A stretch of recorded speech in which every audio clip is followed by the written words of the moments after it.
स्वागत है आप सभी के इस वीडियो में। तो आज के इस वीडियो में हम लोग देखने वाले हैं वर्ष 2023 में जो शिक्षक भर्ती हुई थी उसमें हम लोग जो है सहायक शिक्षक का जो प्रीवियस ईयर का जो क्वेश्चन है 2023 का, उसका जो है डिस्कशन जो है इस वीडियो में जो है करने वाले हैं। ठीक है, तो देखिए ये जो है आपका 2023 में जो भर्ती हुआ था वो आपका टोटल 150 नंबर का हुआ था, लेकिन इस बार का जो भर्ती है वो आपका जो है 100 नंबर का जो है होने वाला है। ठीक है, जिसका सिलेबस जो है जारी कर दिया गया है, लेकिन फिर भी प्रीवियस ईयर के जो क्वेश्चन होते हैं वो आपके आने वाले एग्जाम के लिए जो है क्या है बहुत ही ज़्यादा जो है इंपॉर्टेंट जो है रहने वाले हैं। ठीक है, इसीलिए वीडियो को ध्यान से देखिएगा और अगर किसी भी क्वेश्चन में अगर आपको ऑब्जेक्शन होगा तो कमेंट बॉक्स खुला, आप वहाँ पर अपने रीज़न के साथ आंसर सुधार सकते हैं कि सर ये चीज़ जो है आपने गलत बता दिया है। क्योंकि कई बार क्या होता है लगातार वीडियो बनाने के कारण, बोलने के कारण जो है कई बार एक दो क्वेश्चन ऊपर नीचे हो जाते हैं। तो जिस भी क्वेश्चन में आपको डाउट हो एक बार क्रॉस चेक जरूर कर लीजिएगा। अगर आपको इसका सॉल्यूशन का जो है PDF अगर चाहिए तो हमारे टेलीग्राम चैनल में जाकर वहाँ से डाउनलोड कर सकते हैं, उसका जो लिंक है आपको डिस्क्रिप्शन बॉक्स में मिल जाएगा। चलिए शुरू करते हैं। पहला क्वेश्चन देखिए, निम्नलिखित में से कौन सी अच्छे समायोजन की विशेषता नहीं है। ठीक, अच्छे समायोजन मतलब एडजस्टमेंट का विशेषता जो है नहीं है। ठीक है, देखो अच्छे समायोजन में व्यक्ति को अपनी योग्यताओं और सीमाओं का ज्ञान होता है, तभी तो एडजस्ट कर पाता है ना। उसकी जो है कैपेसिटी क्या है, उसकी एबिलिटी क्या है और उसकी लिमिट क्या है, उसका ज्ञान रहता है। इसमें आकांक्षा का स्तर अति उच्च होता है, ये चीज़ जो है आपका गलत है। आकांक्षा का स्तर अति उच्च जब होगा तो वो कहाँ से एडजस्ट कर पाएगा। ठीक, तो बी जो है आपका सही आंसर हो जाएगा। सी और डी जो है करेक्ट है। इसमें गलत कौन है पूछा है तो बी जो है इसका सही आंसर जो है हो जाएगा।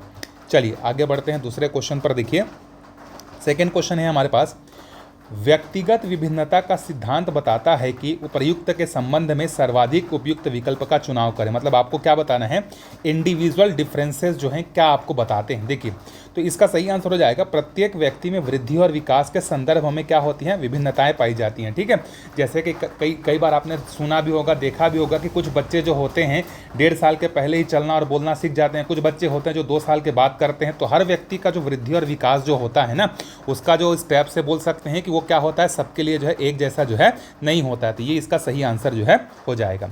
चलिए आगे बढ़ते हैं अगले क्वेश्चन पर। देखिए समावेशी विकास के संबंध में निम्नलिखित में से कौन सा कथन सर्वाधिक उपयुक्त है। देखिए पहला है बहुकक्षा व्यवस्था में शिक्षा उपलब्ध कराती है। दूसरा है ग्रामीण क्षेत्रों के शिक्षकों को प्राथमिकता देती है। आर्थिक रूप से पिछड़े वर्गों को शैक्षणिक अवसर प्रदान करती है। कक्षा में विविधता को संबोधित करती है। तो जब हम लोग इंक्लूसिव एजुकेशन की बात करते हैं तो इंक्लूसिव एजुकेशन का मतलब होता है कि पूरे क्लास के डाइवर्सिटी को क्या करना है, संबोधित करना है। तो डी इसका सही आंसर जो है हो जाएगा। ठीक है, चलिए समावेशी शिक्षा का मूल्य उद्देश्य वही तो है ना कि चाहे बच्चा दिव्यांग हो, सामान्य हो या एक्स्ट्रा ऑर्डिनरी हो या किसी भी पृष्ठभूमि से आता हो, सामाजिक आर्थिक क्षेत्र में सबको जो है कक्षा में क्या किया जाएगा, एक समान अवसर जो है उपलब्ध कराया जाएगा। यही इंक्लूसिव एजुकेशन का जो है क्या है, मोटो है। ठीक है, चलिए आगे बढ़ते हैं अगले क्वेश्चन पर। देखिए अगला क्वेश्चन है हमारे पास, एक शिक्षिका अपने विद्यार्थियों को समूहों में बांटती है और समूह चर्चा, समूह परियोजना, समूह कार्य जैसे गतिविधियां संचालित करती है। सीखने सिखाने की यह प्रक्रिया किस ओर इंगित करती है। मतलब एक टीचर ने क्या क्या क्लास में जो है अलग अलग ग्रुप में जो है बच्चों को क्या कर दिया, डिवाइड कर दिया। ठीक है, और उसमें कुछ को जो है ग्रुप डिस्कशन, कुछ को जो है ग्रुप प्रोजेक्ट और कुछ को जो है ग्रुप वर्क में दे दिया। तो ये जो टीचर का ये जो करने का जो तरीका है ये क्या कहलाता है, ये कहलाता है लर्निंग फ्रॉम सोशल एक्टिविटी। मतलब सामाजिक गतिविधियों से क्या करना, सीखना। ठीक है, क्योंकि इससे क्या होगा, सहपाठियों से संवाद होगा, क्रिएटिविटी आएगी। तो ये सब चीज़ें जो है यहाँ से होती हैं और वहाँ से बच्चे क्या करते हैं, सीखते हैं। इसलिए देखे होंगे बच्चे में जब पहली क्लास या KG1 KG2 में जब बच्चे जाते हैं ना तो पूरे क्लास के बच्चों को एक साथ चिल्ला चिल्ला कर 1 2 3 4 2 1 2 2 2 ने 4 इस तरीके से कराया जाता है कि नहीं, ग्रुप में कराया जाता है ताकि वो एक दूसरे को देख कर सुन कर क्या कर सकें, सीख सकें। चलिए आगे बढ़ते हैं अगले क्वेश्चन पर। देखिए पांचवा क्वेश्चन है हमारे पास, निम्नलिखित में से कौन सी समाजीकरण करने की प्रमुख अभिकरण एजेंसी है। मतलब इसमें सोशलाइजेशन एजेंसी कौन सी है। देखिए जब CDP का क्वेश्चन जो है शुद्ध हिंदी में समझ में नहीं आया तो इंग्लिश में पढ़िएगा, इंग्लिश में जो है ज़्यादा अच्छे से क्लियर आपको समझ में आएगा। सोशलाइजेशन एजेंसी कौन कौन सी है, देखिए समुदाय भी है, कुछ सामाजिक समूह भी है, औपचारिक शैक्षणिक संस्थाएं भी हैं और परिवार भी हैं। परिवार तो जबकि ये भी है कि सबसे पहला और प्राथमिक सामाजिकरण का क्या होता है, केंद्र होता है। फिर उसके बाद जो स्कूल होता है वो आपका द्वितीयक और औपचारिक सामाजिक केंद्र होता है। और समुदाय, सामाजिक समूह, ये सब जो है अंतःक्रिया सांस्कृतिक केंद्र के जो है भाग होते हैं। तो ये चारों मिलकर क्या करते हैं, आपका समाजीकरण का जो है निर्माण जो है करते हैं। तो 5 का जो है सी इसका करेक्ट आंसर जो है हो जाएगा। ठीक है, चलिए आगे बढ़ते हैं। देखिए शिक्षा का अधिकार अधिनियम मतलब आरटीई की बात कर रहा है 2009 के अनुसार एक विशेष कक्षा में बच्चों का नामांकन किसके आधार पर प्रस्तावित किया गया है। देखिए बच्चे के आयु के आधार पर, ठीक है। जो बच्चे ड्रॉप आउट हो जाते हैं, जो पढ़ाई लिखाई छोड़ देते हैं और कुछ साल बाद अगर वो आते हैं और उनकी उम्र अगर 14 साल से नीचे है तो उनको जो है क्या कर सकते हैं हम लोग, उम्र के आधार पर जो है उसको कक्षा में भर्ती ले सकते हैं। और ये कहाँ कहा गया है आपका, आरटीई 2009 की धारा 4 में ये बात जो है कही गई है कि ड्रॉप आउट और जो मतलब जिसका नामांकन नहीं हुआ है उनको कक्षा में जो है प्रवेश दिया जाएगा उम्र के आधार पर। जैसे किसी बच्चे ने दूसरी कक्षा के बाद जो है पढ़ाई छोड़ दिया, ठीक, और उसके बाद जैसे मान लेते हैं कि दूसरी कक्षा में उसका उम्र जो है 7 साल था, अब वो 3 साल पढ़ा नहीं, 10वें साल में जो स्कूल में भर्ती होने आता है तो आप उसको उम्र के आधार पर वो जिस भी कक्षा में जाने लायक रहेगा, जो भी उस साल का कैलेंडर रहेगा, उसका डेट ऑफ बर्थ रहेगा, या तो 5वीं में लेंगे या तो 4थी में लेंगे, ठीक है। तो वो आपका धारा 4 में कहा गया है कि उम्र के आधार पर जो है किया जाएगा करके, ठीक है। तो बी इसका करेक्ट आंसर हो जाएगा। चलिए आगे बढ़ते हैं। देखिए law of effect is outcome of the following learning theory, मतलब प्रभाविता का जो नियम है ये निम्न में से किसके सीखने का सिद्धांत का प्रतिफल है। तो देखिए ये है आपका उद्दीपन अनुक्रिया सिद्धांत, स्टिमुलस रिस्पॉन्स थ्योरी, ठीक। थॉर्नडाइक जो है उसने जो है 3 थ्योरी दिया था, ठीक है, तत्परता का नियम, अभ्यास का नियम और प्रभाव का नियम। तो ये इसी से जो है आपका मिलता है कौन सा, प्रभाविता का जो है नियम, ठीक है। तो ए इसका करेक्ट आंसर जो है हो जाएगा। चलिए आगे बढ़ते हैं। लेयवाइगोत्स्की के अनुसार निम्न में से किसके लिए समीपस्थ विकास के क्षेत्र का प्रयोग किया जाना, समीपस्थ विकास के क्षेत्र का उपयोग करना चाहिए। तो शिक्षण और मूल्यांकन में, ठीक है। जब आप शिक्षण और मूल्यांकन में इसका यूज़ करेंगे तो आपको रिजल्ट जो है क्या होगा, डायनामिक जो है आपको मिलेंगे, अच्छे जो है मिलेंगे, ठीक है। चलिए आगे बढ़ते हैं। शिक्षा का अधिकार अधिनियम 2009 की कौन सी धारा शिक्षक के कर्तव्य से संबंधित है, ठीक है। ये क्वेश्चन बहुत इंपॉर्टेंट है, धारा से क्वेश्चन पूछा जा सकता है, ठीक है। तो धारा 24 में जो है ये आपके शिक्षक के कर्तव्यों के बारे में कहा गया है कि शिक्षक जो है किस तरीके से जो है रेगुलर रहेंगे, किस तरीके से अपने सिलेबस को कंप्लीट करेंगे, किस तरीके से पेरेंट्स टीचर मीटिंग अरेंज करेंगे, ये सब बातें जो है आपका धारा 24 में जो है कहा गया है। अभी अभी हमने पढ़ा धारा 24 में हमने क्या पढ़ा है कि आयु के आधार पर जो है बच्चों का क्या होगा, आयु के आधार पर कक्षा में जो है प्रवेश जो है किया जाएगा करके, ठीक है। धारा 21 जो है ये आपका जो विद्यालय जो एसएमसी बनता है ना, स्कूल मैनेजमेंट कमेटी, शाला प्रबंधन समिति, उससे संबंधित है। धारा 8 है ये आपका समुचित सरकार के जो कर्तव्य हैं, जो भी सरकार के जो शिक्षा के क्षेत्र में जो कर्तव्य हैं उसके बारे में जो है ये बात जो है कहा गया है, ठीक है। चलिए एक क्वेश्चन मैं आपसे पूछता हूँ कि एक हफ्ते के अंदर में शिक्षक को मिनिमम कितने घंटे क्लासरूम में बिताने हैं आरटीई के अनुसार, आरटीई 2009 के अनुसार। शायद ये क्वेश्चन आगे आपको मिल भी सकता है या किसी न किसी एग्जाम में ये आया हुआ है, कितने घंटे हैं करके कमेंट करके बताइएगा। चलिए आगे बढ़ते हैं 10वें क्वेश्चन पर। देखिए 10वां क्वेश्चन है हमारे पास, निम्नलिखित में से कौन सा विकल्प जीन पियाजे द्वारा प्रदत्त पूर्व संक्रियात्मक अवस्था की विशेषता को दर्शाता है, ठीक है। तो पूर्व संक्रियात्मक अवस्था जो होता है 2 से 7 वर्ष तक का जो है रहता है, और इसमें जो है बच्चा क्या करता है, वो जो है दूसरे के नज़रियों को समझने में असमर्थ होता है। उसको जो दिखता है, जो समझता है, वो अपने आप को सेंटर में रखता है और बाकी चीज़ों को क्या करता है, समझता है। और ये उम्र कितना है आपका, लगभग 2 से लेकर 7 वर्ष तक, ठीक है। उसके बाद जो मूर्त वस्तुओं पर उसका जो चिंतन जो शुरू होता है वो 7 से 11 वर्ष में होता है, और अमूर्त चिंतन मतलब बिना देखे सोचने समझने की और साइंटिफिक जो टेम्परामेंट है वो आपका 11 साल के बाद जो है बच्चे में क्या होता है, डेवलप जो है होता है, ठीक है। चलिए आगे बढ़ते हैं अगले क्वेश्चन पर। देखिए निम्नलिखित में से कौन सा कथन व्यक्ति के विकास की प्रक्रिया के बारे में सही नहीं है। देखिए जब भी क्वेश्चन पढ़ेंगे ना तो नहीं है को इस तरीके से हाईलाइट कर लीजिएगा एग्जाम में, क्योंकि अगर इसको आपने ध्यान नहीं दिया और हड़बड़ी में अगर कौन सा सही है कर लिया तो जानते जानते भी आपसे 1 नंबर क्वेश्चन छूट जाएगा, गलत हो जाएगा। और ये 1 नंबर तो जाएगा लेकिन 0.25 लेकर भी आपको जाएगा, ठीक है। आपका जो सही है उसमें से 0.25 ले जाएगा, और आप 1.25 नंबर अगर आपका कम हो गया मतलब आप कई हज़ार बच्चों से जो है क्या हो जाएंगे, कॉम्पिटिटर से जो है पीछे हो जाएंगे। तो ध्यान रखिएगा क्वेश्चन सॉल्व करते समय, ठीक है। देखिए कौन सा कथन व्यक्ति के विकास की प्रक्रिया के बारे में सही नहीं है, ये पूछा है। तो विकास की प्रक्रिया बहुआयामी होती है, बिल्कुल होती भाई, मल्टी डायमेंशनल होती है। विकास की प्रक्रिया में सांस्कृतिक विविधता होती है, कल्चर डाइवर्सिटी होती है। आपके क्लास में भी आपको कल्चर डाइवर्सिटी देखने को मिलेगी। व्यक्तिगत मानसिकता, सामाजिक संपर्क की व्यक्तिगत विकास की भूमिका होती, बिल्कुल सही है। व्यक्तिगत विकास केवल वातावरणीय कार्यों पर आधारित होता है, ये आपका गलत है, ठीक है। जब हम लोग पढ़ते हैं सीडीपी में तो वहाँ पर हम लोग पढ़ते हैं कि जो विकास होता है वो आनुवांशिकता और वातावरण दोनों की अंतःक्रिया का क्या होता है, परिणाम होता है। तो सिर्फ वातावरण नहीं आएगा यहाँ पर आनुवांशिकता भी जो है आएगा। तो इसीलिए ये आपका सही हो जाएगा, क्योंकि कौन सा गलत है पूछा तो डी वाला गलत है, तो ये आपका करेक्ट आंसर जो है हो जाएगा। चलिए आगे बढ़ते हैं। देखिए, निम्नलिखित में से कौन सी बच्चों के लिए सीखने की प्रक्रिया नहीं है। ठीक है, सीखने की प्रक्रिया देखो, तर्क है, बच्चों को तर्क के साथ आप क्या कर सकते हैं, सिखा सकते हैं। उसके बाद प्रविलंबन मतलब रिफ्लेक्शन के आधार पर भी आप बच्चों को सिखा सकते हैं। कल्पना करके भी, इमेजिन करके भी आप बच्चों को सिखा सकते हैं।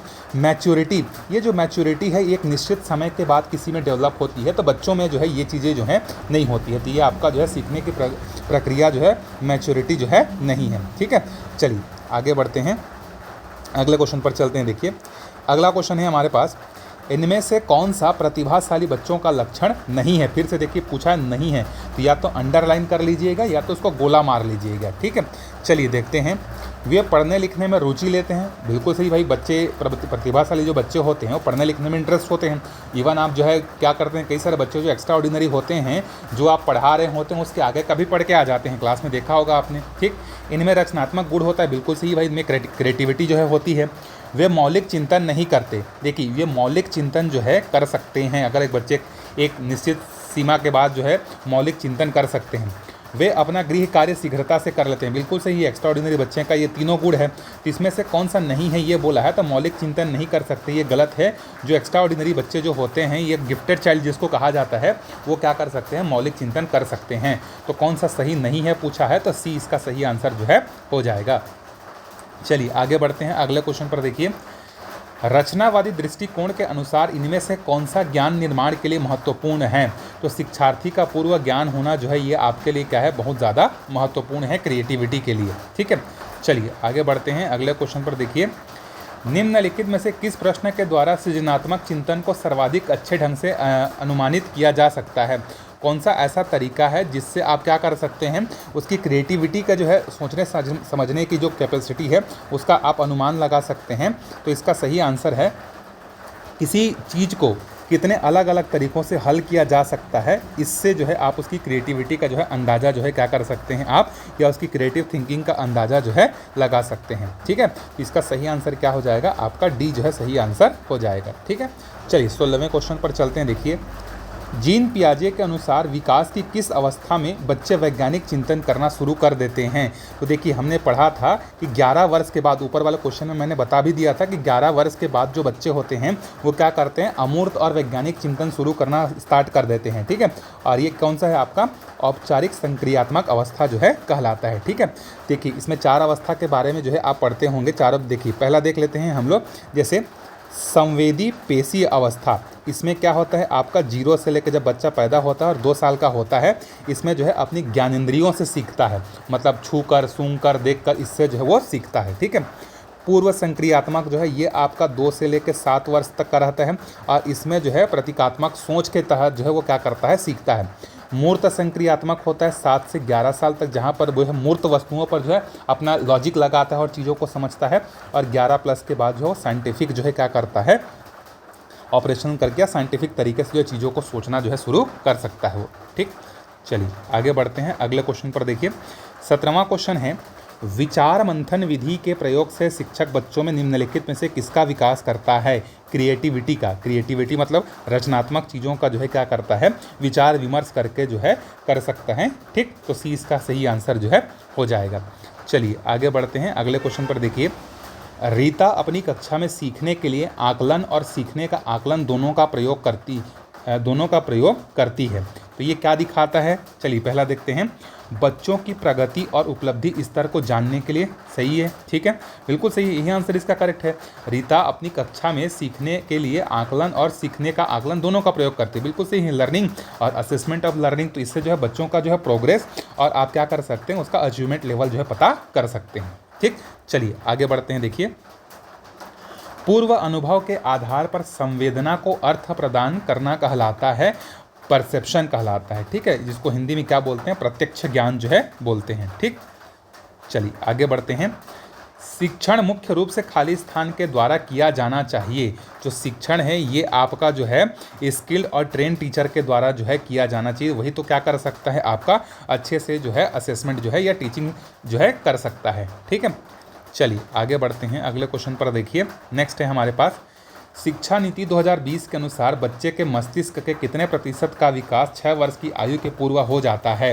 तो देखिए ये जो है आपका एनईपी का आधिकारिक डेटा जो है उसके अनुसार 85% से अधिक जो है बच्चे का विकास 6 वर्ष की आयु से पहले जो है क्या हो जाता है, कंप्लीट हो जाता है। ठीक है, चलिए आगे बढ़ते हैं। अगला क्वेश्चन है, शिक्षा से मेरा अभिप्राय बच्चे और मनुष्य के शरीर, मन और आत्मा के सर्वोन्मुखी विकास से है। शिक्षा की यह परिभाषा जो है किसकी देन है। ये परिभाषा जो है हमारे राष्ट्रपिता महात्मा गांधी की जो है क्या है, देन है।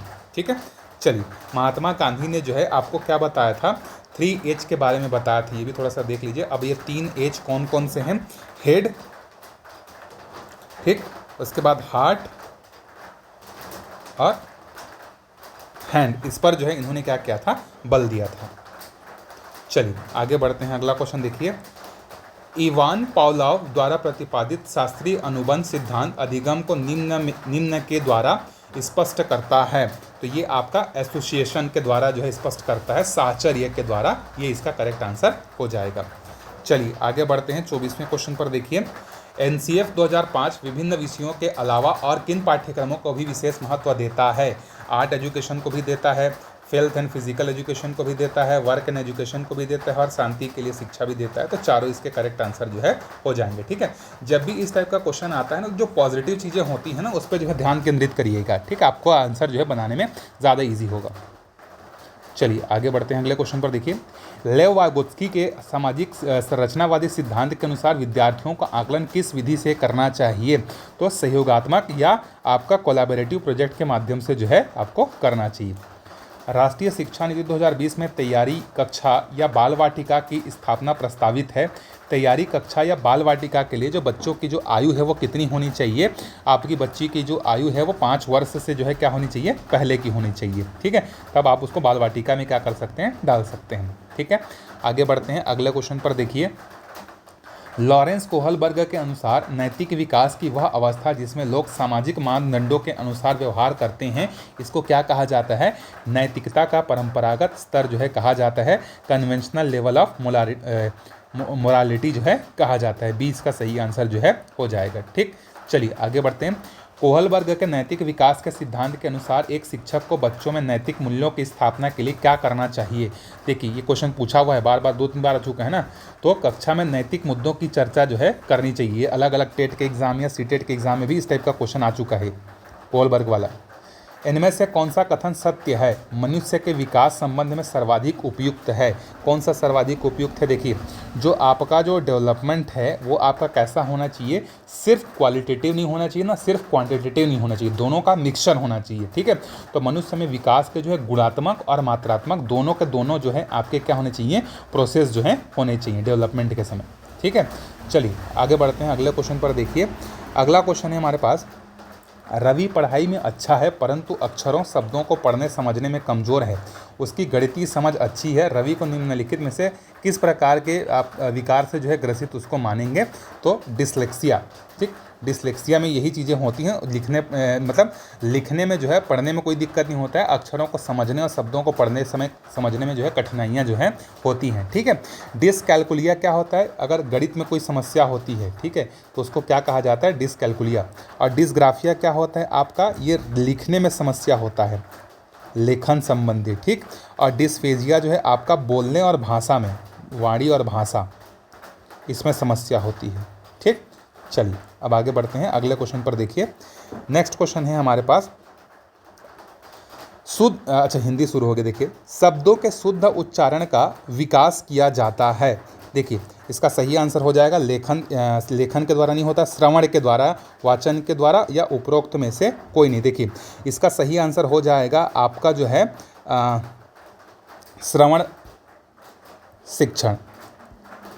20 का करेक्ट आंसर जो है हो जाएगा। ठीक है, शब्दों के शुद्ध उच्चारण का विकास आप श्रवण के द्वारा जो है क्या कर सकते हैं, बार बार करके कर सकते हैं। ठीक, किसी कथा के अंतर्गत आने वाली कोई दूसरी कथा को क्या कहा जाता है? आपका जो है ये कहा जाता है अंतः कथा जो है कहा जाता है, अंतः कथा, याद रखिएगा। आगे बढ़ते हैं। जिस वाक्य में मुख्य उद्देश्य और मुख्य विधेय के सिवा एक या अधिक समापिकाएं होती हैं उसको क्या कहा जाता है? ये आपका वाक्य के भेद हैं। जब आपके पास एक मुख्य उद्देश्य हो और विधेयक हो, उसके अलावा और भी हो, तो उसको क्या कहा जाता है? आपका मिश्र वाक्य जो है कहा जाता है। ठीक है, आगे बढ़ते हैं। देखिए अगला क्वेश्चन, अनधिगत में प्रत्यय क्या है? तो जब आप इसका विच्छेद करेंगे तो ये बनेगा आपका अनधन अधिगत। तो अधिगत तो एक पूर्ण शब्द है आपका, तो बचा क्या? ये आपका जो है प्रत्यय है।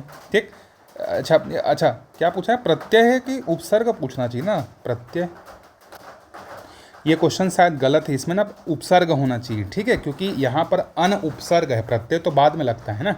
ठीक, चलिए तो इसको छोड़ दीजिए। ये अगर उपसर्ग पूछेगा तो अन इसका सही आंसर जो है हो जाएगा। चलिए आगे बढ़ते हैं। देखिए, भाषा तत्वों का प्रवाह समान होता है बोलने और पढ़ने में।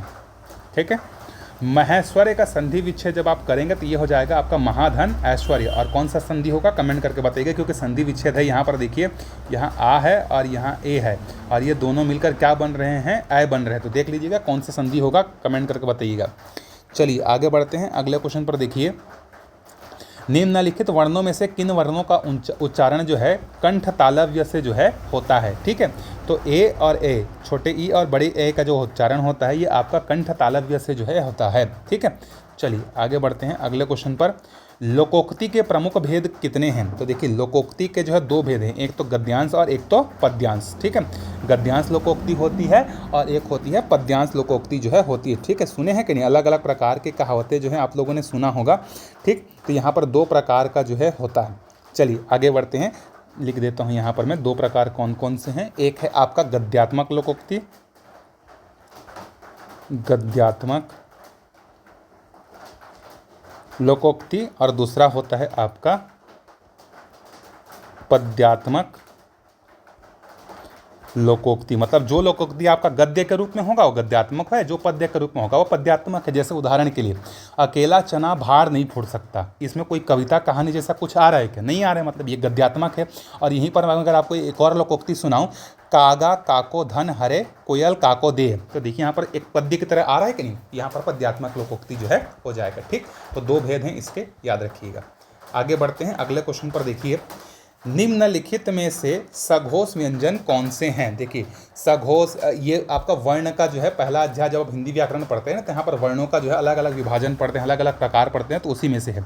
तो देखिए जहाँ पर सघोष जो है आपका ये क्या है? ड, ञ, ण, न और भ है। सी इसका सही आंसर जो है हो जाएगा। ठीक, चलो अगला क्वेश्चन देखते हैं। गंगा हिमालय से निकलती है, इसमें जो है वाक्य में कौन सा कारक है? देखिए गंगा हिमालय से, तो से किस में आता है? कर्ता ने कर्म को करण से के द्वारा अपादान सपादान इस तरीके से पढ़ते हैं कि नहीं? तो यहाँ पर जो है आपका अपादान जो है हो जाएगा। ठीक है, आगे बढ़ते हैं। देखिए, वस्तुनिष्ठ परीक्षा की विशेषता क्या होती है? तो वैधता भी होती है, विश्वसनीयता भी होती है, वस्तुनिष्ठता भी होती है, इसीलिए डी इसका करेक्ट आंसर जो है हो जाएगा। चलिए आगे बढ़ते हैं। देखिए, प्राथमिक स्तर के विद्यार्थियों को पढ़ाते समय आप हिंदी भाषा संबंधी किस पक्ष पर सर्वाधिक जो है क्या करेंगे? बल देंगे। तो भाषा पर और उसके प्रयोग पर जो है ज़्यादा बल देंगे। ठीक, चलिए आगे बढ़ते हैं। किंचित कौन सा विशेषण है? तो किंचित आपका परिमाणवाचक जो है क्या है? विशेषण है। किंचित मतलब कुछ मात्रा में। ठीक, तो परिमाणवाचक हो जाएगी। आगे बढ़ते हैं। देखिए अगले क्वेश्चन में, लिपि का अर्थ क्या होता है? तो जो ध्वनि चिन्ह जो होते हैं, जो इसको हम लोग उच्चारण करते हैं, उसके लिखित रूप को क्या बोलते हैं? हम लोग लिपि बोलते हैं। ठीक है, चलिए, वह लड़का जो कल आया था पढ़ने में तेज है, इस वाक्य में सर्वनाम कौन सा है? तो वह लड़का जो क्या कर रहा है? आपको संबंध को बता रहा है। ठीक है, तो यहाँ पर जो है डी इसका सही आंसर जो है हो जाएगा। ठीक है, बाह्य प्रयत्न के अनुसार जो है व्यंजनों के कितने भेद हैं? तो दो भेद हैं, अभी अभी मैंने बताया था। एक तो आपका सघोष है और दूसरा क्या है? आपका अघोष है। तो सघोष में कौन कौन से वर्ण आते हैं देख लीजिएगा, सघोष में कौन कौन से आते हैं देख लीजिएगा एक बार। ठीक, आगे बढ़ते हैं। देखिए, निम्नलिखित तद्भव तत्सम शब्दों में अनुचित जोड़ा कौन सा है? ठीक, तो देखिए कीवाड़ को जो है कपाड़ भी बोलते हैं, सही है ये आपका। कंघी को जो है कंकड़ी नहीं बोलते, इसको बोलते हैं कंकती बोलते हैं। ठीक है, तो यही आपका गलत है, तो ये सही हो जाएगा। बाकी कोठा का कोष्टक, चना का चड़क, तो ये आपका गलत कौन सा है? कंघी का जो है कंकड़ी नहीं होता, कंकती होता है। चलिए आगे बढ़ते हैं। वाक्य में कितने आवश्यक तत्व माने गए हैं? तो देखिए वाक्य में जो है 6 आवश्यक तत्व जो है आपके माने गए हैं। तो ठीक है, इसका सही आंसर क्या हो जाएगा? 6 हो जाएगा। क्या क्या होना चाहिए वाक्य में? एक तो आपका सार्थकता होना चाहिए, मतलब मीनिंगफुल होना चाहिए। एक तो उसमें जो है आपका योग्यता होना चाहिए, उस भाषा में जो है आपका क्या होना चाहिए? वाक्य में जो है योग्यता होनी चाहिए, आकांक्षा होनी चाहिए। ठीक है, फिर उसके बाद जो है आसक्ति, ठीक, फिर उसके बाद जो है पदक्रम सही क्रम में होना चाहिए और अन्वय। तो ये 6 जो है आपके आवश्यक तत्व माने गए हैं। ठीक है, चलिए आगे बढ़ते हैं अगले क्वेश्चन पर। देखिए नेक्स्ट है हमारे पास 49 नंबर का क्वेश्चन। निम्नलिखित में से कौन सा मूल्यांकन के त्रिकोण का भाग नहीं है? तो शिक्षण अनुभव आपके इसका भाग नहीं है, बाकी मूल्यांकन शैक्षिक उद्देश्य अधिगम इसके भाग हैं। आगे बढ़ते हैं। देखिए निम्नलिखित वाक्यों में से अशुद्ध वाक्य का चयन करिए। इसमें से कौन सा जो वाक्य है वो अशुद्ध लिखा हुआ है? ठीक है, तो ये क्वेश्चन विलोपित हुआ था क्योंकि इसमें से जो है एक से ज़्यादा आंसर करेक्ट थे, इसीलिए जो है इसको विलोपित कर दिया था व्यापम ने, जिसको हटा देते हैं हम लोग। चलिए आगे बढ़ते हैं अगले क्वेश्चन पर। देखिए 51 नंबर का क्वेश्चन है हमारे पास। लिखित अभिव्यक्ति का साधन नहीं है। तो पत्र और लेखन है, निबंध और लेखन है, नाट्य और लेखन है, वाद विवाद में लेखन जो है या लिखित अभिव्यक्ति जो है नहीं आती है। ठीक, तद्धत का विलोम शब्द क्या हो जाएगा? अतद्धत जो है हो जाएगा। ठीक, बी इसका सही आंसर जो है हो जाएगा। चलिए आगे बढ़ते हैं। भरसक में कौन सा समास है? तो अव्ययीभाव समास यहाँ पर जो है आएगा। ठीक है, मेघ बरसने लगा किस क्रिया का प्रयोग किया गया है यहाँ पर? तो मेघ बरसने लगा में संयुक्त क्रिया का उपयोग जो है यहाँ पर किया गया है। चलिए आगे बढ़ते हैं। कलेजा फटना मुहावरे का अर्थ क्या होता है? दुखी होना। ठीक है, चलिए आगे बढ़ते हैं अगले क्वेश्चन पर। देखिए ये जो पैसेज है इसको आप पढ़ के जो है बड़े आराम से इसका आंसर जो है दे सकते हैं। तो पैसेज को मैं पढ़ने नहीं जाऊंगा, मैं आपको सीधा आंसर बताऊंगा। आप इंग्लिश थोड़ा सा पढ़ लेते हैं और समझ लेते हैं तो इसका आंसर निकालना बहुत ज़्यादा ईजी है। ठीक है, तो पढ़ेंगे तो वीडियो का लेंथ ऐसे ही बहुत ज़्यादा लंबा हो जाएगा। तो देखिए 56 का सही आंसर हो जाएगा। ए और बी दोनों बातें जो हैं आपकी क्या हैं? सही हैं। ठीक है, उसके बाद 57 का जो है क्या हो जाएगा? बी जो है करेक्ट आंसर इसका हो जाएगा। पैसेज पढ़ेंगे तो आपको आंसर मिल जाएगा ना, इसीलिए मैं आपको बता दे रहा हूँ।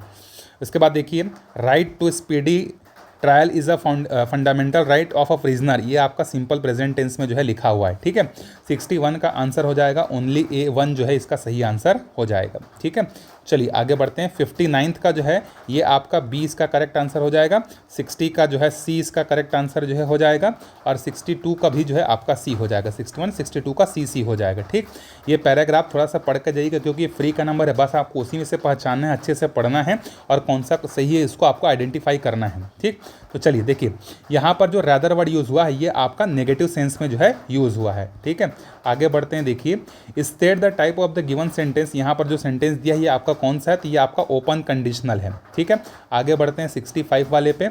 The youth should also direct their mind towards the social service and see the welfare of the people.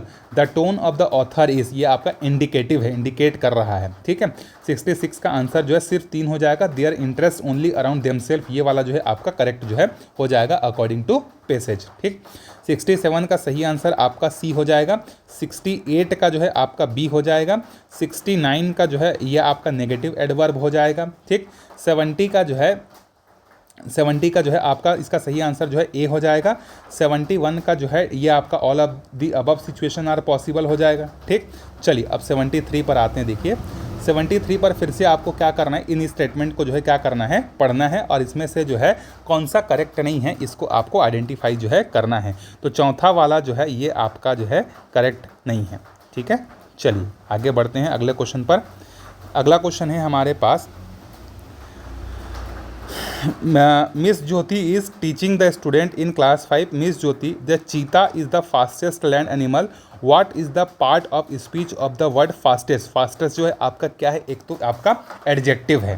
ठीक, तो यहाँ पर एडजेक्टिव जो है इसका करेक्ट आंसर जो है हो जाएगा। ठीक, Sumit a young learner in his early days of learning use to say I goes to school instead of I went to school. This is an example. ये जो गलत प्रोनाउंसिएशन जो कर रहा है ये किसका एग्जाम्पल है?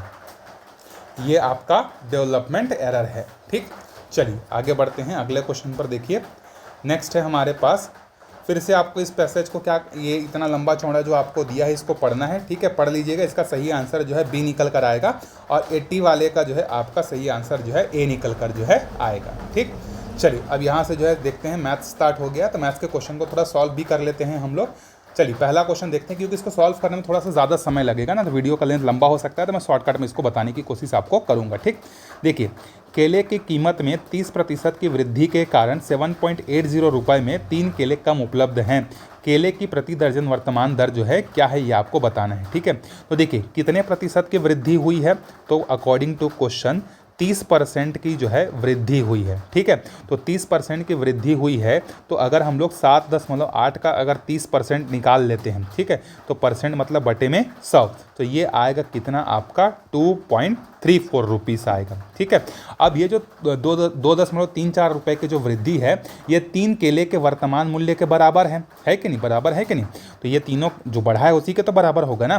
तो एक केले का वर्तमान मूल्य कितना हो जाएगा, ये तो 3 के बराबर है, तो एक का वर्तमान मूल्य कितना हो जाएगा 2.34 डिवाइडेड बाई 3 कर देंगे, तो ये आएगा 0.78। ठीक है, तो प्रति दर्जन निकालना है, ये तो एक का हो गया, दर्जन मतलब 12, तो 12 से इसको इंटू कर लेंगे, तो 12 से इंटू करेंगे तो 9.36 जो है आएगा। समझ में आया कि नहीं, 30% की वृद्धि होने के कारण 7.8 रुपये में 3 केले कम उपलब्ध होते हैं, मतलब बढ़ने के कारण 3 केले का वर्तमान मूल्य कितना मिला हमको, 2.34 रुपये मिला। अब उसमें से 3 का अगर है तो एक का कितना हो जाएगा 0.78, तो एक दर्जन का निकालना है, तो 12 से इसको गुणा कर लेंगे हम लोग।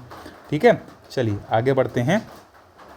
इसका मान जो है आपको क्या करना है, निकालना है। देखिए इसका मान निकालने का सबसे अच्छा तरीका है, इसको आप पावर में बदल लो। जैसे 0.008 है, इसको अगर हम लोग लिखना चाहें तो 8 इंटू 10 टू दी पावर क्या लिख सकते हैं, -3 लिख सकते हैं। 0.1 को क्या लिख सकते हैं, 1 इंटू 10 टू दी पावर -2 लिख सकते हैं। ये 72 वाले को बदल कर क्या लिख सकते हैं, 72 इंटू 10 टू दी पावर -4 लिख सकते हैं। ठीक, ये आपका न्यूमरेटर हो गया। और डिवाइड करना है तो डिनोमिनेटर को हम लोग कैसे लिख सकते हैं, डिनोमिनेटर को लिख सकते हैं 12 into 10 to the power -2 into में आपका 4 इंटू 10 टू दी पावर -4।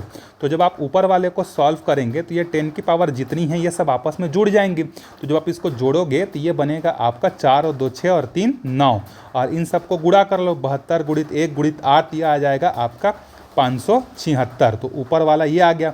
नीचे वाला देखिए संख्या को संख्या के साथ गुणा कर देंगे और ये दोनों जुड़कर कितने हो जाएंगे 10 टू दी पावर -6 हो जाएंगे।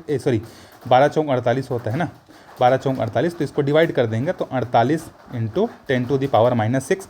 अब जो बेसिक नियम होता है, दो संख्याएं अगर डिवाइड हो रही हैं, उनके बेस अगर सेम है तो पावर क्या होते हैं, माइनस हो जाते हैं। ये वाला नियम को जब आप लगाएंगे तो यहाँ से आपको आंसर मिल जाएगा 0.012 जो है इसका सही आंसर मिल जाएगा। ठीक है, चलिए आगे बढ़ते हैं अगले क्वेश्चन पर। देखिए एक व्यक्ति 10 किलोमीटर प्रति घंटा के स्थान पर 14 किलोमीटर प्रति घंटा की गति से चलता है, मतलब 10 किलोमीटर के बजाय वो कितना किलोमीटर चल रहा है, 4 एक्स्ट्रा चल रहा है। ठीक, तो वह 20 किलोमीटर की अधिक दूरी चलता है, उसके द्वारा तय की गई वास्तविक दूरी क्या है, ये आपको बताना है। ठीक है, तो देखिए इस टाइप के क्वेश्चन को सॉल्व करने का सिंपल सा तरीका होता है कि आप देख लो चाल का अनुपात क्या है, चाल का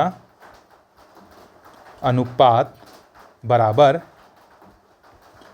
दूरी का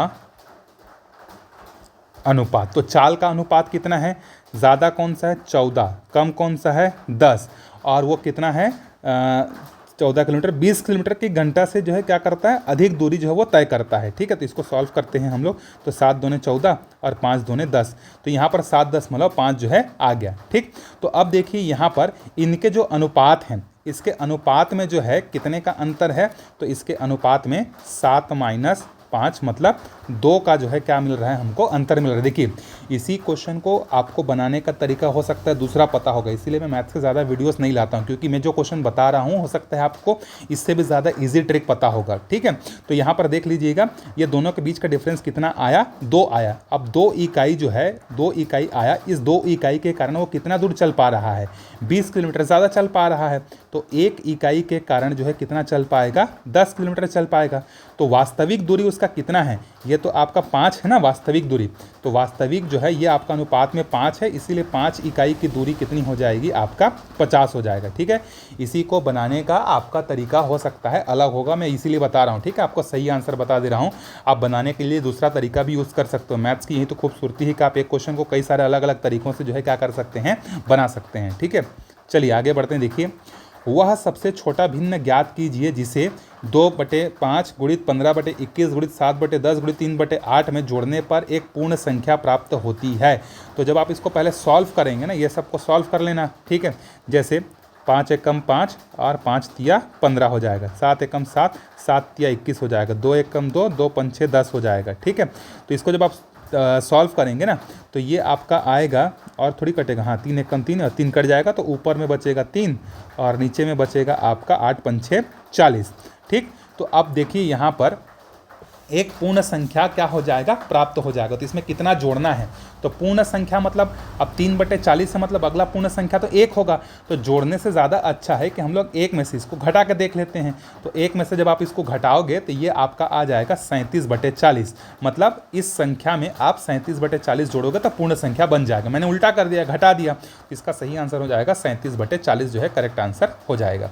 चलिए आगे बढ़ते हैं। देखिए अगला क्वेश्चन है, यदि x धन 2, x धन 4, x धन 6 तथा x धन 8 का औसत 11 है तो अंतिम 3 प्रेक्षणों का औसत क्या है। तो देखिए औसत का सिंपल क्या है, सारे प्रेक्षणों का योग बटे प्रेक्षणों की संख्या। तो इन सबको हम लोग जोड़ देते हैं, पहला हो गया, ये दूसरा हो गया, ये तीसरा हो गया, ये चौथा हो गया और ये पाँचवा हो गया। तो प्रेक्षणों का योग बटे प्रेक्षणों की संख्या कितना है, औसत 11 है। तो x 2x हो गया, 3x हो गया, 4x हो गया, 5x हो गया। संख्या कितना हो गया, देखिए 4 और 2 6 2 12, 12 और ये हो जाएगा आपका 20 और ये इधर जाके इसको इंटू करेगा तो 11 5 55, इसको हटा देते हैं तो यहाँ पर बचेगा हमारे पास 35। तो x बराबर आ जाएगा 7। लेकिन हमसे ये नहीं पूछा है, हमसे पूछा है कि अंतिम 3 प्रेक्षण कौन कौन से होंगे। तो अंतिम 3 प्रेक्षण ये होंगे। तो x धन 7 मतलब 7 और 4 11, फिर 7 और 6 कितना हो जाएगा 13, 8 और 7 कितना हो जाएगा 15। तो इसका जब आप औसत निकालेंगे तो ये आपका निकल कर आएगा कितना 13, ठीक है। इसका सही आंसर हो जाएगा 13, मतलब 20 का राइट आंसर जो है हो जाएगा, ठीक है। इजी क्वेश्चन था ये। चलिए आगे बढ़ते हैं अगले क्वेश्चन पर। देखिए नेक्स्ट है हमारे पास 86 नंबर का क्वेश्चन। एक कक्षा की छात्रों की औसत आयु 15.8 वर्ष है। कक्षा में लड़कों की औसत आयु 16.4 है और लड़कियों की औसत, देखो इसमें सबका औसत आयु दे दिया है। तो एक तरफ आप लिख लीजिए लड़कों का औसत, एक तरफ लिख लीजिए आप लड़कियों का औसत और बीच में जो है आप लिख लीजिए जो पूरे क्लास का औसत है, ठीक। इस तरीके से औसत को सॉल्व करते हैं। इसमें से इसको घटा दीजिए, इसमें से इसको घटा दीजिए, मतलब बड़े में से छोटे को घटाइए। तो बड़े में से जब आप छोटे को घटाएंगे तो ये आपको मिलेगा, ये हो जाएगा 0.4। नेगेटिव को इग्नोर करना है ना, और इसमें से घटाएंगे तो ये हो जाएगा 0.4। जब दोनों के दशमलव का आप काट देंगे तो ये मिलेगा आपको 4:6 और सिंप्लीफाई करेंगे तो 2:3 आएगा। इसका सही आंसर हो जाएगा, ठीक। चलिए आगे बढ़ते हैं। देखिए अगला क्वेश्चन है, 2 घनों के आयतनों का अनुपात 8:125 है तो उनकी भुजाओं और सतह के क्षेत्रफल का अनुपात जो है कितना होगा। देखिए यहाँ पर आयतन दिया है, तो 2 घनों का जो आयतन है, जैसे पहला घन का आयतन मान लेते हैं v1 है और दूसरे का आयतन v2 है और पहले वाले की भुजाएं a1 है, दूसरे वाले की भुजाएं जो है a2 है। तो आयतन क्या होता है, भुजा का क्यूब होता है। तो ये कितना दिया है, तो यहाँ से क्या आएगा, देखिए ये क्यूबिक रूट को जब आप क्यूब को जब इधर दूसरे साइड कर देंगे तो ये क्यूबिक रूट बन जाएगा और 2 का क्यूब 8 होता है और 5 का 125 होता है। तो इसके भुजाओं का जो है अनुपात कितना आ गया 2/5। अब इसके सतह का क्षेत्रफल का निकालना है। तो सरफेस एरिया का फॉर्मूला क्या होता है, 6 टाइम्स ऑफ स्क्वायर होता है साइड स्क्वायर। तो दूसरे का क्या हो जाएगा 6 टाइम्स ऑफ a2 स्क्वायर। तो a1/a2 मतलब ये हो जाएगा इसका स्क्वायर, तो 2 दूने 4 और 5 5 कितना हो जाएगा 25 हो जाएगा, ठीक। तो सी जो है इसका सही आंसर हो जाएगा। चलिए आगे बढ़ते हैं अगले क्वेश्चन पर। देखिए यदि एक वर्ग की सभी भुजाओं में 25% की वृद्धि कर दी जाए तो उसके क्षेत्रफल में कितने प्रतिशत की जो है वृद्धि जो है होगी। तो इस टाइप के क्वेश्चन को सॉल्व करने का तरीका होता है, देखिए जब वृद्धि हो रहा है तो पहले में वृद्धि प्लस दूसरे भुजा में वृद्धि प्लस a इंटू बी बटे में क्या होता है 100 होता है। तो पहले में वृद्धि हो रहा है इसीलिए इसको पॉजिटिव रखेंगे, दूसरे में भी वृद्धि हो रहा है इसीलिए पॉजिटिव रखेंगे, इन दोनों में भी वृद्धि हो रहा है इसीलिए पॉजिटिव रखेंगे। और जब आप इसको सॉल्व करेंगे तो 56.25 जो है आपका आ जाएगा। चलिए अगले क्वेश्चन पर देखते हैं। अगला है, यदि 3 पुरुष या 5 महिलाएं एक कार्य को 43 दिनों में पूरा कर सकते हैं तो 5 पुरुष और 6 महिलाएं उसे कितना दिन में पूरा करेंगी, ठीक है। तो देखिए यहाँ पर क्वेश्चन में कहा गया है कि 3 मेल या मतलब बराबर 5 फीमेल, ठीक, या वुमेन दिया है। ये जो है एक क्या करते हैं 43 दिनों में एक काम को जो है करते हैं, ठीक है। उसके बाद बोल रहा है 5 पुरुष और 6 महिलाएं उसे कितना दिन में करेंगी। तो एक काम करते हैं, यहाँ से पहले हम लोग रिलेशन निकाल लेते हैं मेल और फीमेल में। तो 3 मेल जो हैं 5 वुमेन के बराबर हैं, तो जो एक मेल होगा वो किसके बराबर होगा, आपका 5/3 ऑफ वुमेन के बराबर होगा। ठीक है, इसको याद रख लेना। चलिए, अब क्वेश्चन में बोल रहा है कि 5 मेल और 6 फीमेल कितने दिन में काम को जो है आपको करके देंगे। ठीक है, तो देखिए यहाँ पर मेल का हमने क्या रिश्ता निकाला है, 5/3 ऑफ वुमेन, और ये वुमेन है ना, ठीक, और 6 वुमेन। ठीक, जब आप इसको सॉल्व करेंगे 5 × 15 और 18 दूनी कितना हो जाएगा, सॉरी 5/3 है ना। तो जब आप इसको 5 × 25 25 बटे ये हो जाएगा आपका 3 धन 6 ऑफ वुमेन। तो 6 × 18 और 25 कितना हो जाएगा, 43/3 वुमेन। ठीक, तो अब देखिए कुल कार्य जो है आपका कितना हो जाएगा, 5 वुमेन इंटू 43 दिन। तो यहाँ से ये आपका टोटल कार्य निकल कर आ गया 5W × 43 करके। ठीक, अब आपको दिन पूछा है कितने दिन में पूरा करेंगे, तो ये हो जाएगा आपका 5 × 43 और W का मान कितना है, अभी हमारे पास है 43/3। जब आप इसको सॉल्व करेंगे तो ये आपको कितना दिन मिलेगा, 15 दिन। ठीक, इसको सॉल्व करने के बहुत सारे तरीके हैं, आपके पास भी अलग अलग तरीका होगा, तो उससे भी जो है आप कर सकते हैं। मैं आंसर बस आपको बता दे रहा हूँ। ठीक है, ये मेथड अगर आपको समझ नहीं आया होगा तो आपने जो कोचिंग में पढ़ा होगा उस मेथड का भी यूज़ करके बना सकते हैं। ठीक, यही अगला क्वेश्चन देखते हैं। एक समूह में कुछ गायें और कौवे हैं तथा पैरों की संख्या सिरों की संख्या के 2 गुने से 14 अधिक है। गायों की संख्या जो है आपको क्या करनी है, बताना है। ठीक है, तो चलिए देखते हैं गाय के कितने पैर होते हैं, 4 होते हैं। कौवे के कितने होते हैं, 2 होते हैं। यहाँ से एक इक्वेशन बनाते हैं। ठीक है, तो क्वेश्चन में बोला है, देखिए जो पैरों की जो संख्या है, ठीक, तो पैरों की संख्या कितनी हो जाएगी, 1 का 4। और मान लेते हैं कि ऐसे हमारे पास कितने गाय हैं, X गाय हैं और कौवे कितने हैं, Y हैं। तो टोटल गाय के पैरों की संख्या 4X, एक कौवे के पैरों की संख्या 2, और कितने कौवे हैं, Y। तो टोटल कौवे के पैरों की संख्या हो गया इतना। अब इन दोनों का जो योग है, क्वेश्चन में बोला है कि नहीं कि पैरों की जो संख्या है तथा पैरों की संख्या, ये जो पैरों की संख्या ये हो गई, ये क्या है आपका पैरों की संख्या के 2, एक समूह में कुछ गायें, चलो शुरू करते हैं, अच्छे से बनाते हैं। मान लेते हैं कि गाय की जो कुल संख्या है वो X है और कौवे की जो कुल संख्या है वो क्या है, आपका Y है। ठीक, अब देखते हैं, पहले पैरों की संख्या कुल लिखते हैं। तो पैरों की कुल संख्या हो जाएगा 4X धन आपका हो जाएगा 2Y। और अगर हम लोग बात करें सिरों की संख्या कितना होगा, तो दोनों का सिर तो एक ही है, X धन Y। ठीक, अब क्वेश्चन में क्या बोला है कि जो पैरों की जो संख्या है 4x धन 2y, ये उनके सिरों की संख्या मतलब x धन y के 2 गुने से क्या है आपका 14 ज़्यादा है। ठीक, इसको जब आप सॉल्व करेंगे तो देखिए ये हो जाएगा 4x + 2y, इसको अंदर गुणा कर देंगे तो ये हो जाएगा 2x धन 2y 14। तो यहाँ से 2y और 2y कट जाएगा, 2x यहाँ आके घट जाएगा, तो ये हो जाएगा 2x बराबर 14। तो x बराबर आएगा 7। तो हमें किसकी संख्या पूछा है, गाय की, और गाय को हमने क्या लिया है, x, मतलब 7 जो है हमारा सही आंसर हो जाएगा।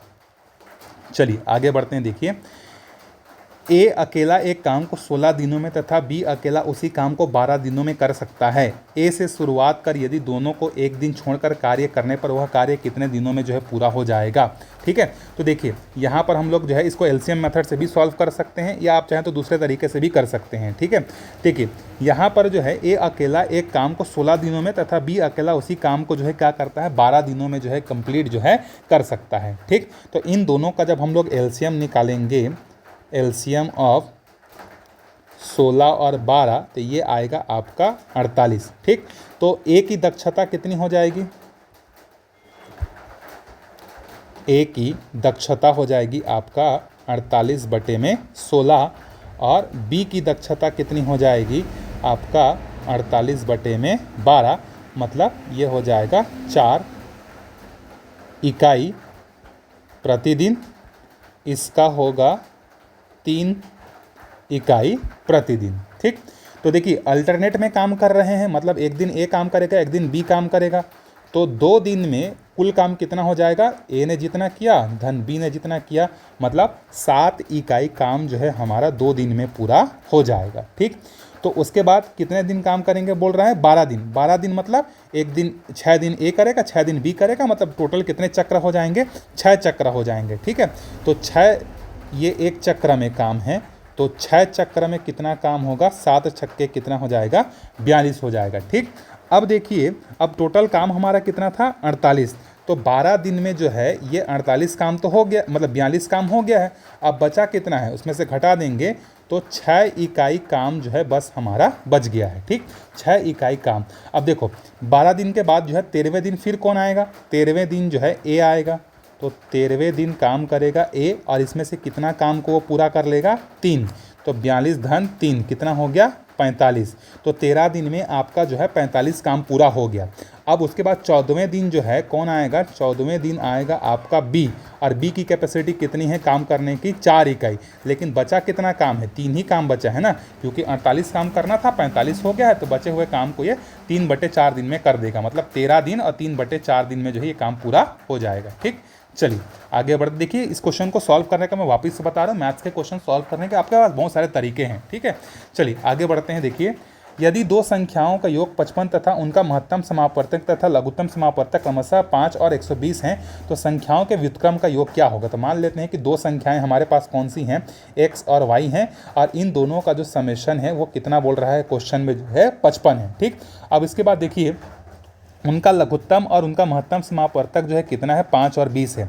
तो हम लोगों को एक रिलेशन पता है कि जो है दो संख्याओं का जो गुणनखंड होता है वो उनके LCM इंटू HCF के प्रोडक्ट के क्या होता है, बराबर होता है।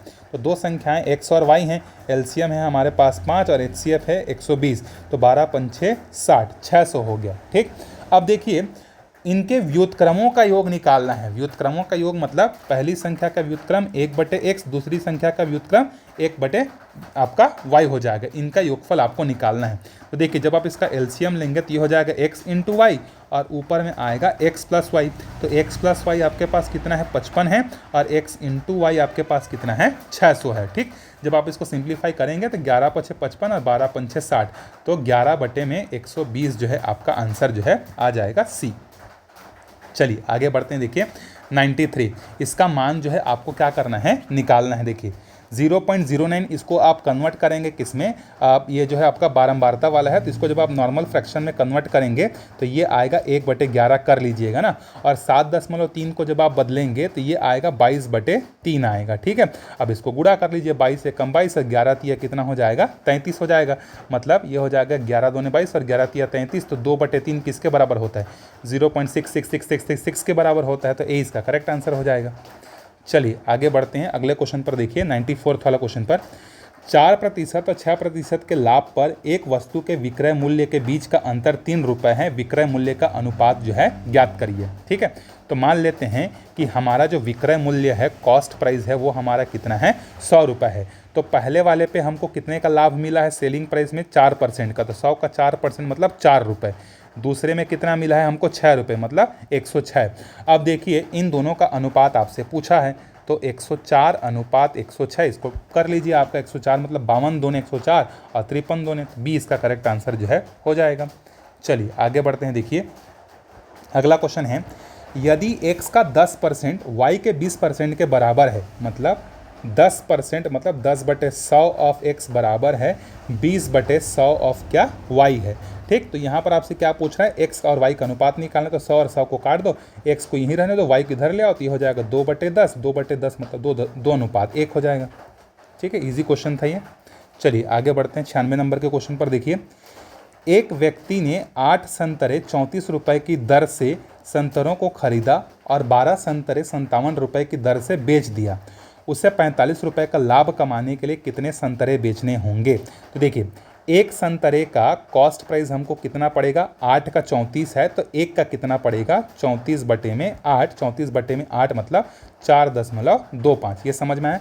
8 का कीमत 34 रुपये है, तो एक का कीमत कितना होगा, 34 से 8 को भाग कर देते हैं। ठीक, तो 4.25 आएगा। ठीक, उसके बाद बेचा कितना, 12 संतरे को 57 रुपये में बेचा है, तो एक संतरे का सेलिंग प्राइस कितना हो जाएगा, 57/12 मतलब 4.75। ठीक, अब देखिए एक संतरे में उसको लाभ कितना हुआ, प्रॉफिट कितने का हुआ, बेचा कितना में है 4.75 में, खरीदा कितने में है 4.25 में है, मतलब 50 पैसे का उसको जो है फायदा हुआ। ठीक, अब 45 रुपए का उसको लाभ कमाना है, एक में जो है इतना हुआ, तो 45 रुपए का लाभ अगर उसको कमाना है तो एक में इतना, तो 45 कमाने के लिए कितना होगा आपका 90 संतरे आ जाएगा। ठीक, चलिए आगे बढ़ते हैं। देखिए अगला क्वेश्चन है हमारे पास, 6 पेनों का क्रय मूल्य 4 पेनों के विक्रय मूल्य के बराबर है, मतलब 6 पेन का जो कॉस्ट प्राइस है ये 4 के जो है सेलिंग प्राइस के क्या है आपका बराबर है। ठीक है, तो जब आप यहाँ पर सेलिंग प्राइस बटे में कॉस्ट प्राइस निकालेंगे तो ये आएगा 6 बटे में 4। ठीक है, अब आपको लाभ का प्रतिशत निकालना है, तो लाभ का प्रतिशत निकालने के लिए दोनों तरफ -1 कर दीजिए, तो ये हो जाएगा 6 - 4 मतलब 2, और ये हो जाएगा 4, और ये हो जाएगा selling price minus cost price, यही तो आपका प्रॉफिट का फॉर्मूला होता है, तो 1/2 मतलब 50%। ठीक, चलिए आगे बढ़ते हैं। देखिए अगले क्वेश्चन पर देखिए, दो संख्याओं का योग 2490 हैं, यदि एक संख्या का 6.5% दूसरी संख्या के 8.5% के बराबर हैं तो वे संख्याएं कौन कौन सी हैं आपको बताना है। तो मान लेते हैं कि पहली संख्या x है, दूसरी संख्या y है। क्वेश्चन क्या बोल रहा है कि पहली संख्या का 6.5% मतलब बटे में 100, दूसरी संख्या के 8.5 बटे में 100 के क्या है यहाँ पर बराबर है। ठीक है, तो जब आप इसको सॉल्व करेंगे तो यहाँ पर आपको जो है x और y का अनुपात जो है मिलेगा, 100 और 100 कट जाएगा, दशमलव को हटाएंगे तो ये मिलेगा 17×5 = 85 और 13×5 = 65 हो जाएगा। ठीक, अब देखिए क्वेश्चन बोल रहा है कि दो संख्याओं का योग इतना है। ठीक है, तो ये तो हमारे पास अनुपात आया है, तो अनुपात मान लेते हैं कि पहली संख्या जो है 17 के है, दूसरी संख्या 13 के है, तो जब आप यहाँ पर दोनों को जोड़ेंगे 17 के धन 13 के बराबर आपका 2490 आएगा। ठीक, जब यहाँ से k की वैल्यू आप निकालेंगे तो आपको 83 मिल जाएगा, फिर 83 को इनसे गुणा कर लीजिएगा तो पहला संख्या जो है आपका 1411 आएगा, दूसरा संख्या 1089 आएगा। चलिए आगे बढ़ते हैं अगले क्वेश्चन पर। देखिए 99वां वाला क्वेश्चन है हमारे पास, एक व्यक्ति 160 किलोमीटर की दूरी 64 किलोमीटर प्रति घंटे तथा 160 किलोमीटर की दूरी 80 किलोमीटर प्रति घंटे की तय करता है, तो 320 किलोमीटर की यात्रा की औसत गति कितनी होगी। चलिए औसत गति निकालने का फॉर्मूला आप जानते हैं, 2 times of AB upon A + B, इसमें रखेंगे तो आपको औसत गति मिल जाएगा 71.11 किलोमीटर।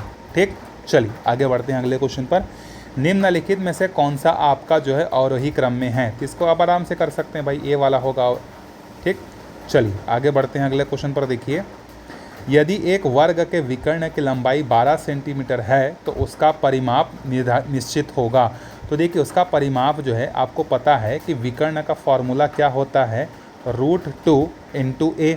ठीक, तो विकर्ण की लंबाई कितनी दी है आपको यहाँ पर जो है, यदि एक विकर्ण की लंबाई, तो विकर्ण की लंबाई कितनी है आपके पास है 20, तो √2 × a, तो यहाँ से a की वैल्यू कितनी आ जाएगी 20√2 आ जाएगी। ठीक, तो वर्ग का परिमाप जो है कितना होता है हमारा 4 × a, तो ये हो जाएगा 4 × 20 बटे में √2, तो √2 नीचे में नहीं है मतलब ऊपर में है, तो परिमयीकरण कर दो, तो ये हो जाएगा आपका 40 दूने 20 चौक 80 √2 हो जाएगा 2 2 1 2 40 √2 हो जाएगा।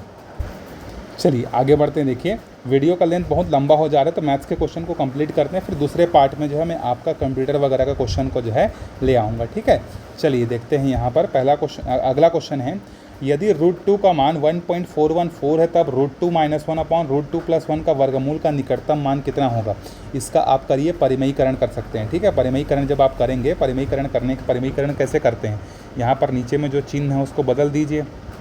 ठीक, तो ऊपर वाला क्या बन जाएगा √2 - 1 का होल स्क्वायर, नीचे वाला बन जाएगा आपका a² - b²। तो यहाँ पर a - b का होल स्क्वायर का फॉर्मूला लगाएंगे, यहाँ a² - b² का फॉर्मूला लगाएंगे, तो इसका सही आंसर आपका निकल कर आएगा 0.414 जो है निकल कर आएगा। ठीक है, चलिए आगे बढ़ते हैं। अगला क्वेश्चन, 16 वर्ष में कितनी प्रतिशत वार्षिक दर से कोई धनराशि दोगुनी हो जाएगी। कुछ नहीं बोला है, मतलब साधारण ब्याज आपको लगाना है, तो साधारण ब्याज जब आप लगाएंगे तो इसका सही आंसर जो है 6/1/4 जो है निकल कर आ जाएगा। फॉर्मूले से आप बड़े आराम से जो है इसको क्या कर सकते हैं, बना सकते हैं। ठीक, चलिए आगे बढ़ते हैं अगले क्वेश्चन पर। देखिए एक त्रिभुज की भुजाओं का अनुपात इतना इतना इतना है तथा परिमाप 156 है सबसे बड़ी भुजा। तो मान लीजिए भुजाओं को जो है आप मान लीजिए कि 1/2x 1/3x और 1/3y है, मतलब x करके अनुपात में मान लीजिए। फिर तीनों का परिमाप मतलब योग होता है 156 से तुलना कर दीजिए, तो यहाँ से आपको मिल जाएगा सबसे बड़ी भुजा आपको मिलेगी यहाँ से 72 मिलेगी। ठीक है, हल करके नहीं बता रहा हूँ, ईजी क्वेश्चन इसलिए।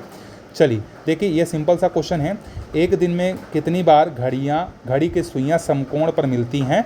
तो समकोण पर जो है ये 44 बार जो है क्या करती हैं, मिलती हैं। ठीक है, आगे बढ़ते हैं। यदि a बराबर इतना हो तो इसका मान हमें निकालना है। ठीक है, तो इसका मान निकालने के लिए पहले आप इसको सूत्र में बदल दीजिए। तो सूत्र में जब आप इसको बदलेंगे तो ये आपका जो है वैल्यू बनेगा, मतलब ये तो इसका फॉर्मूला बनेगा ना आपका 2a - 1 का होल स्क्वायर का।